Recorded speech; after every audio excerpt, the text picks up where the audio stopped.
देखिए तो finally Bhojpuri king channel में एक बार फिर से स्वागत है दोस्तों। बड़ी खतरनाक वीडियो है, आप लोग इस वीडियो को लास्ट तक देखना।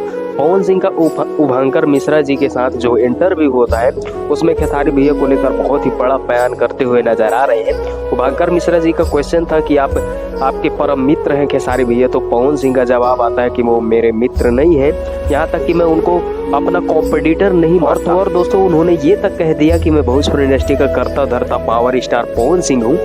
ये तो बात सही है कि पावर स्टार पवन सिंह हूँ, लेकिन अपनी बड़ाई खुद से करना भाई सही नहीं लगता। आप लोग देखे होंगे कि काफी बार पवन सिंह मैं इंडस्ट्री का ये हूँ वो हूँ शेर हूँ, ऐसा ठीक नहीं लगता। बट खेसारी भैया को बहुत ही ज़्यादा गलत शब्दों का प्रयोग किया गया है दोस्तों।